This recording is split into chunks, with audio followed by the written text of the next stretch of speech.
Welcome to another episode of Health Hustle Chronicles, where the grind meets growth in the world of healthcare. As you know, this ain't your typical podcast because I bring you some of the freshest, some of the livest guests from around the world, Craig. And today we have a special guest, Lori Beth Irvin.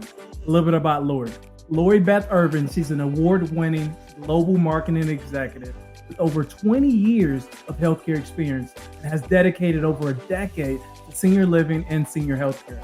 Having been a caregiver herself to many generations of family, including her mother, Lori Beth is dedicated to advancing outcomes for older adults. Lori Beth, she's a founder and CEO of LBIngenuity, which is an LLC, a boutique marketing consultancy agency specializing in aging industry.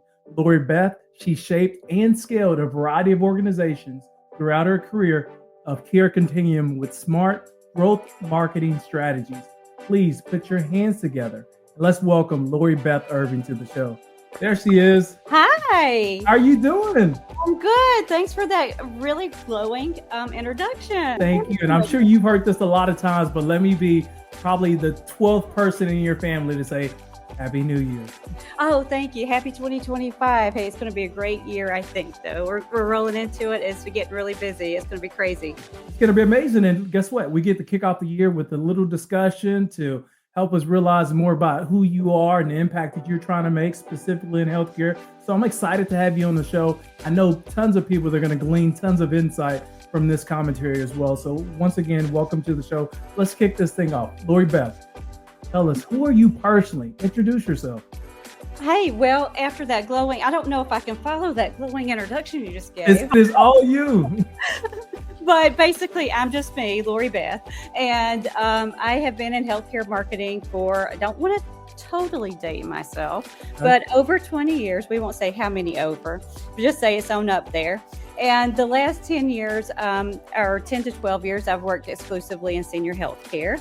And I have a passion to help make healthcare better overall, but especially for the aging industry. I feel like, and you kind of know this too, Patrick, as you've worked in it as well for over the years too. We've crossed paths. It's doing the best by older adults, but there's a lot of room to grow, and the industry in itself has grown a lot, especially in the past 10 years that I've been in there. But it's just great to see it moving in the right direction because we have so many older adults to serve now. Awesome. So professionally, let's fast forward to your professional background. You talked about this marketing, you own a business, you spent 20 years in healthcare, specifically in senior living, right? In senior healthcare. So talk more about that for me. Yeah, so my journey kind of started with my own health issues in the early 20s, and right when you thought you were going to start a career and wasn't going to have anything, you're fearless and ready to take on the world. And I'm from those that know me or may not know me if listening to the podcast, I'm from a very small town in Northeast Georgia. So very rural community, especially at the time I was growing up. It's grown a lot now. But a lot of challenges there with access to care, getting the right resources from the right provider at the right time. And, healthcare in more secluded areas may not be the cream of the crop. We did have Emory University in Atlanta to go to for more big chronic conditions, but it wasn't easy getting there over the years. So I had this health crisis in my early 20s and had these conditions that I have learned to live with over the years. And that piqued my interest in healthcare because it was so frustrating and disappointing every time I went to another doctor's appointment and couldn't get answers, or the patient experience was hard to navigate as a 20-something-year-old. And then, of course, life would turn. Ended up being helping with caregiving for both sides of my grandparents. In the South, we're really taking care of our own. Back then, we had hardly zero assisted living. And we all kind of lived together and communed together and nestled together. So, I got to be a caregiver to my grandparents on both sides, which was a gift that I was able to do for them. And then my mother, when she was only 62 years old, fast forward when I was in my late 30s, had a terminal illness. So she was diagnosed with a terminal illness. No one saw it coming. It was out of the blue. And again, turning back into caregiver crisis mode is what I was doing. So having all of these unfortunate events really shaped the reason that I was always interested and had, I'll say, marketing, advertising roles, for lack of a better word, creative roles in healthcare. But that really fueled my interest into figuring out how I, as a marketing professional, and at that time a really creative marketing professional, could help with some of these gaps that I was having as a patient, or that my mother and my grandparents were facing with a lot of their things. So marketing made marketing to a way to help businesses bridge gaps and better connect with people that they serve. So I think sometimes people don't understand the value of marketing, and it has grown dramatically over the past 15 years, especially after the pandemic, and within senior healthcare space particularly. People are now open to the idea and the benefits of what marketing can provide. But also it's an education piece and communication piece really for every stakeholder in a healthcare organization to make care better for the end product, which is the patient or resident, if we're talking about senior living. There's a lot to go off of from there. On that. There's so much. It's so juicy already. So I'm trying to figure out which way I want to go with this. All right. Let me just recap really quick. Small town, Georgia, rural area. You didn't have great access to quality healthcare. You had aging grandparents who you stepped in to kind of be a caregiver for. Then later, your mom, at the age of 62, she had a terminal illness that you stepped in to help for as well. And then all of that, you still was rising through the ranks, becoming this healthcare executive with a focus on marketing. You really feels like you're trying to impact, I guess, healthcare by helping them tell the story with an impact of helping older adults. Did I sum that up right? Yeah, that was a great summary. It's just telling the story and telling it in different ways, and realizing that there's a lot of ways you can slice and dice a story, Sure. but it's how you tell the story to what people to gain attention that you need to make real change, if that makes sense. Right. So let me also go back really quick. You said your mom was diagnosed with a terminal illness. Is she still with us today? No, she's not. She passed at 63.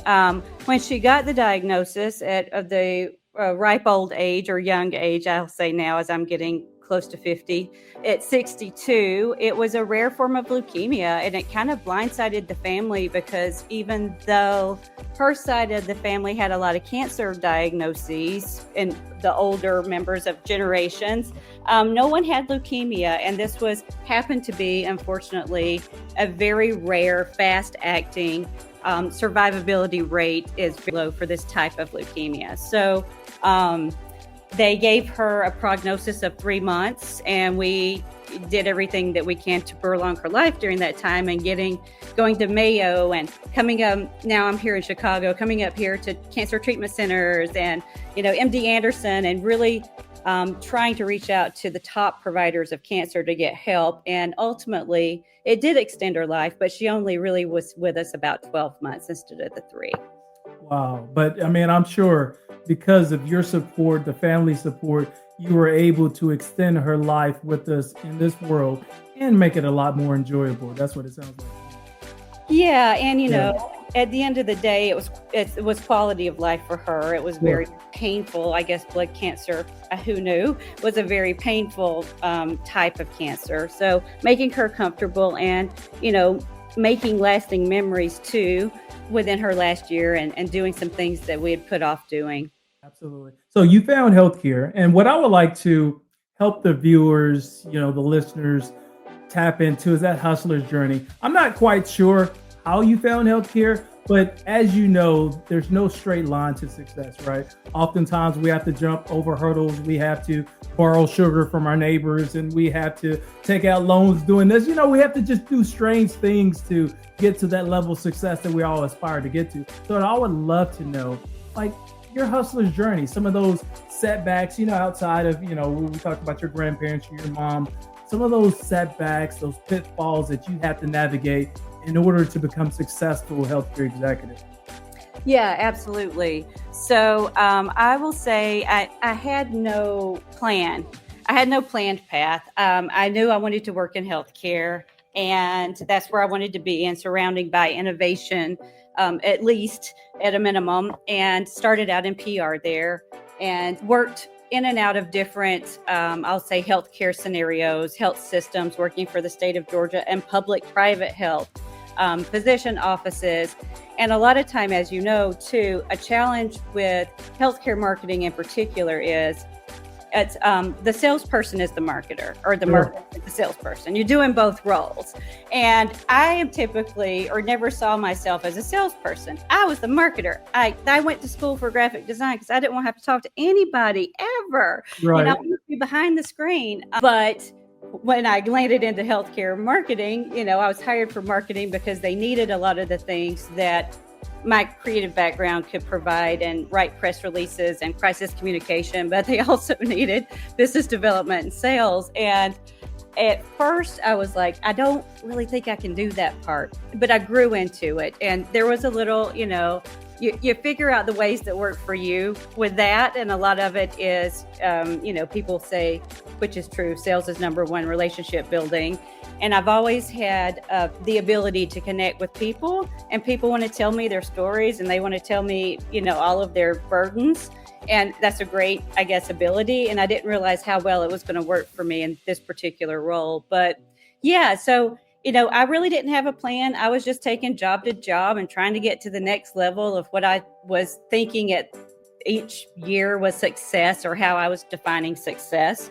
In my caregiving days when I was in Georgia, I was working probably at not my 100% because I was caregiving there on the side of things. So escalating my professional career during some of those years was not a priority. Healthcare was, even for myself or others. And then I landed in Illinois. Like, my mother passed. I needed a fresh start. I landed in Illinois.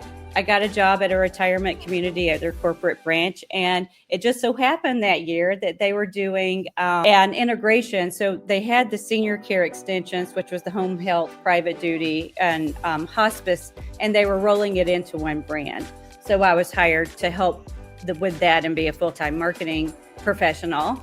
And from there, I was like, oh my gosh, I didn't know any of these things existed, especially when we were growing up in the sticks. We didn't have access to things like that. And I just thought it was great. So I absorbed everything I could. And it kind of went fast. Like, I will say the past 6 years of professional growth has been fast. I don't know how else to say it. It's not anything that I'm doing that's extra special than anyone else. I just kind of feel like it was my determined path to be on, and somehow I just kind of landed into it. But just kept taking roles and expanding my knowledge and getting more interested and meeting more people that, from senior living, care. And, we're all a kind of an inclusive bunch, don't you say? I would agree. Yeah. Those relationships follow you, and it's almost like being part of a family, which is what I really like too, especially about the senior healthcare side of the house. So kind of just landed into getting some consulting jobs on the side when I was always carrying full-time jobs for extra money. And then, I just decided, hey, what am I waiting for? My mother didn't live as long of a life as she anticipated. So if not now, when? I started my own business. And, entrepreneurs, I think, will say, you wish you'd done it sooner. You'd wish you had, but it is like stepping off of a cliff and hoping that you're going to survive. But if you survive, it's the best risk you'll ever take. So absolutely. I love the growth that you've been sharing, how there's a lot of what's the word I'm looking for? Self-investment, right? You continue to reinvest and invest in yourself to help you scale and elevate in these different positions as well. You talked about finding healthcare, but what led to healthcare being that industry that you really wanted to be in?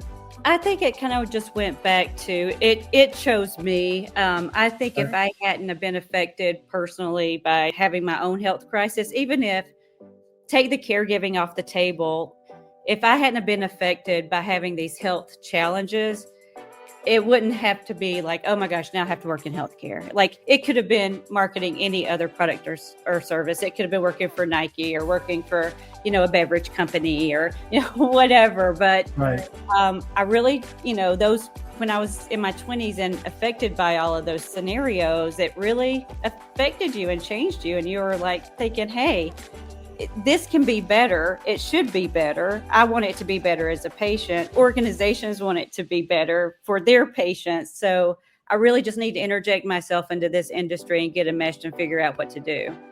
So that's just kind of how it's worked. But I will say, like you said, the path to success isn't necessarily linear, and it's okay if you don't have a plan. I had no plan up until about 8 years ago. I had no trajectory. I was just going with the flow and learning all I could. So, and trying to be of service.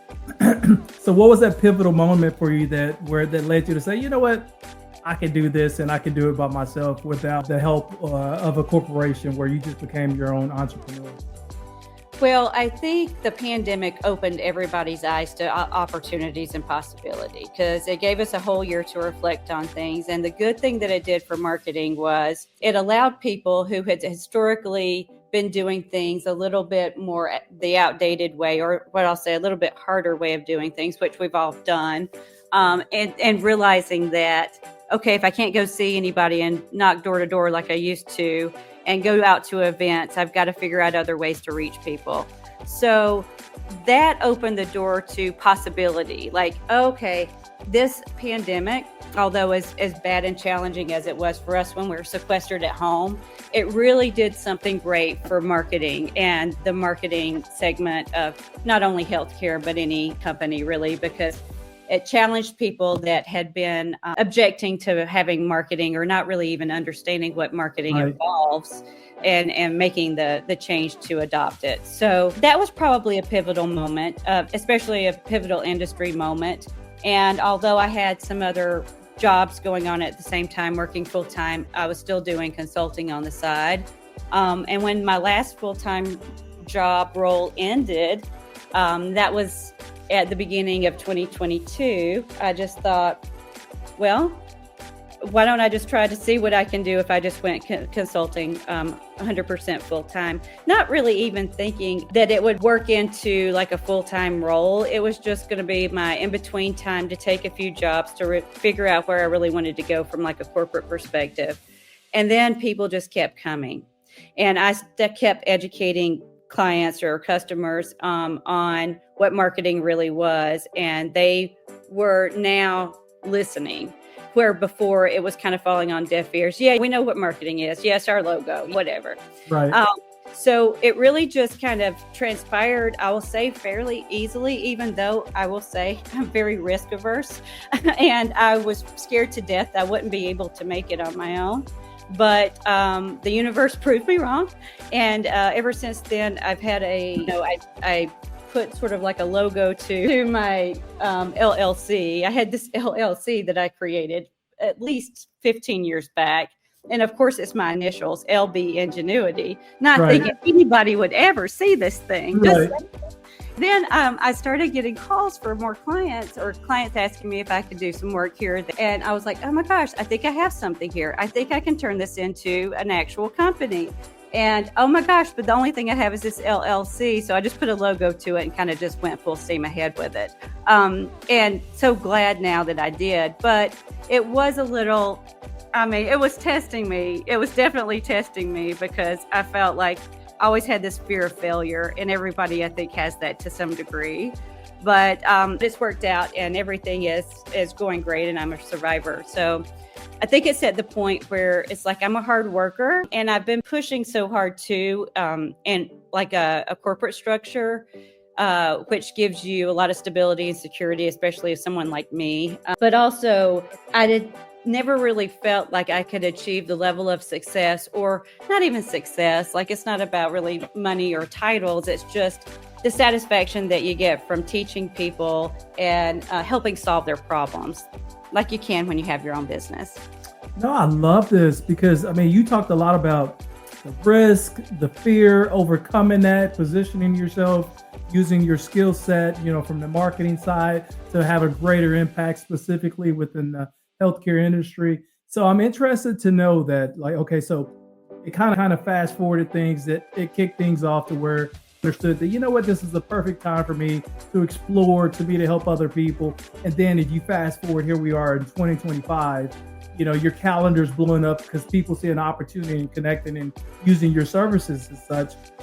But I'm interested to know today, help me understand, like, what exactly does your business do today and how do you help organizations? Yeah, sure. So that is always a conversation, isn't it? I've been trying to, and you know this because you've been in sales so long, it's like, how do I describe this? And I think I finally got it down to saying that I'm a marketing consultancy specializing in aging industry. So what does that include? That includes things such as attracting and retaining new clients or partners, strategies for that, go-to-market strategies for startup age tech companies, identifying value propositions, points of differentiation, or how to best use your tech stack for marketing. And a lot of it is really corporate trainings and team trainings and masterclasses for like larger organizations to teach their sales teams how to adopt marketing tools and how they can do things a little bit easier than the old traditional ways that we used to reach out and try to do business development. That's awesome. That makes sense. How did I do? Does that make sense at all? That's a lot. So if in your mind, if you hadn't found healthcare and then started this company, what do you think you would have been doing with your life? Well, when I was growing up as a little kid, even though I was painfully shy and didn't want to talk to anybody, I probably would have been a teacher. I always thought it'd be so cool to be a teacher outside of, hey, because we get all these summers off, get whole summer break off, all we could drink Coke in front of everybody and they didn't care, all these, but I always had a knack or at least an interest at explaining things to people, or I would say teaching in some capacity. And now I kind of see it. I guess I didn't really draw the parallel until maybe in the last year or so. I was like, oh my gosh, I'm really still teaching. Like, I'm teaching people how to effectively identify gaps in their marketing systems and tighten it up, or identifying what strategy that they need to use to get to the next level of success for their business. So I think it's about the same, to be honest, but I didn't see it until maybe about a year ago. I was like, your lifelong dream was to be a teacher, and hey, that's kind of what's happened. Yeah, you're a teacher now. That's what you're doing. That is awesome. I'm loving this. Okay, so what misconceptions, does your industry face, and how do you help solve them? Well, there's probably tons in different areas and buckets, but as it applies to marketing, is the misconception has historically been that marketing doesn't add a whole lot of value to our organization, that it's the fluff and butter, it's the, it's the presence, it's how you want to present or portray your story, or how you show up for your brand. But, it is that. But it's also what I like to say, it's the meat and potatoes of an organization, because it really is the glue for all of the departments. Because marketing, in a sense, is communication. And there's a lot of stakeholders, as you know, in senior healthcare, from investors to clients to partners to even your internal teams. And if you're not communicating effectively with all of those at the same time, you won't see the maximum growth potential that your organization can have. So marketing is really now, if it used to be the fluff and butter, maybe in 1999 when I was coming through college, now it's definitely the meat and potatoes of an organization. Yeah, you're right. It's like nowadays, if you look at these commercials on TV, you're like, that brand wouldn't have been anything without the marketing that you see today. So it does feel like marketing has positioned itself even more so than sales in a sense, but which is strange, but I'm loving it. I'm like, well, it definitely needs to work together. And, it's tricky a little bit in the aging industry, because we touched on this a little bit earlier, is, senior living and senior care organizations, they're doing, one person's doing dual work there, because they got to be a really good marketer and a really good salesperson. And people can do it and be successful, but there's only so much time in a day. Like, even if you're a master marketer and a master salesperson, there's just so much traction you're going to make. And then for say digital health companies or bigger organizations that have the luxury of having a dedicated marketing team, typically the problem historically in those have been, marketing's siloed. So you got marketing trying to help sales, and there's a lot of finger pointing back and forth, like we've seen all of those movies where hey, we sent you all these leads. Well, all of these leads were junk leads, right? Right. It's like, oh, okay, well, we can't help you. You can't close the deal. Ha ha ha. Exactly. So I think that's definitely getting better too. In the last few years, I've seen as to, hey, we're not finger pointing anymore. We're working toward the same goal or the same KPIs. So it's really just about how to work better and smarter together. Be honest with me here, Lori Beth, because I got to ask you, like senior living, you've been into quite some time. I remember starting out in it as well before I found technology sales.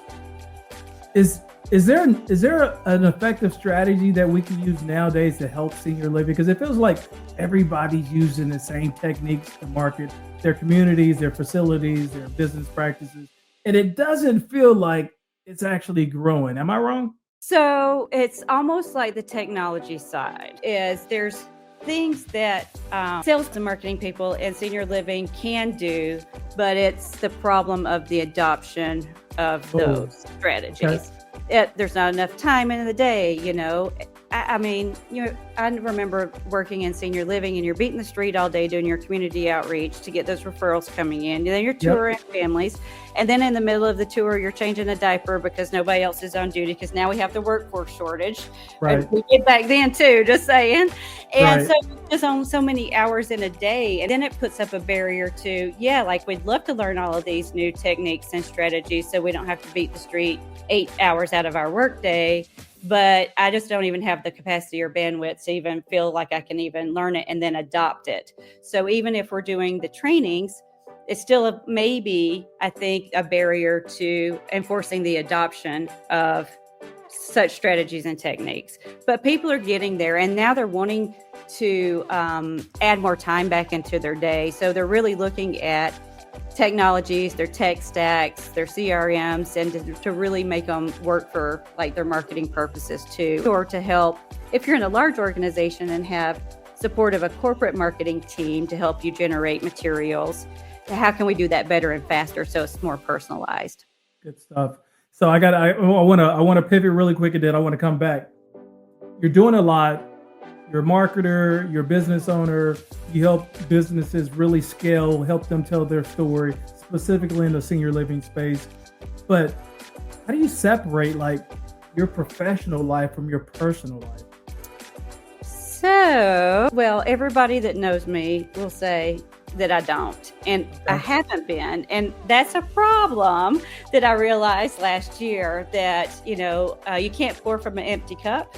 So last year I made a really promise to myself, I guess, basically was that, hey, I've got to put some time to my personal health and my personal wellness, because if I'm not doing well, my clients won't be doing well, and I won't be able to have the momentum or energy to get any other new clients or help my repeat clients or anything like that. So 2024 was scratching the surface of trying to add some more personal time, like your meditation, yoga, mind, body, little trash TV here on the side. Yeah, you got to have a little bit of that.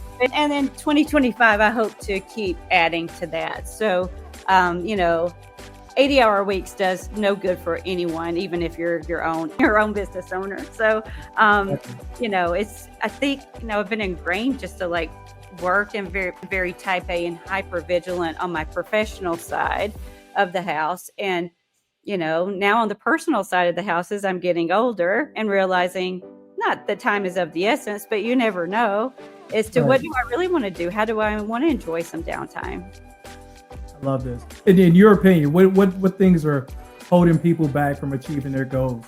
I think it's fear and perfectionism. Yes, I think those are the two top evils. I was affected by these as well. I think people have a fear of, number one, it not being the right perfect timing at the right precise time to actually take a move or make action on it, or have the fear of making a mistake.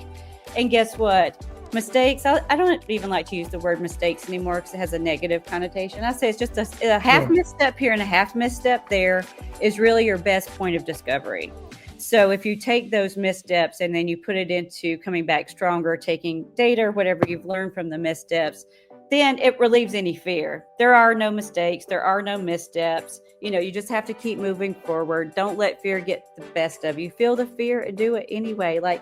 I just say to anybody too, if me, a painfully shy, introverted Southern girl, can end up doing it, and anyone can overcome their fears. It's just like a mind thing. So yeah, I just think, and people wait for everything to be perfect. Like, Sure. even if you just think about work in general, like marketing strategies or tactics. Hey, we can't send this campaign out until everything's perfect on Right. it. Guess what? It's never going to be perfect. Then you're never going to send it out, and then you're never going to get a customer or client. So it's just like, we can't be caught up in perfectionism, especially now. I mean, like, how much content is now going out on all the social media platforms. It can't be perfect.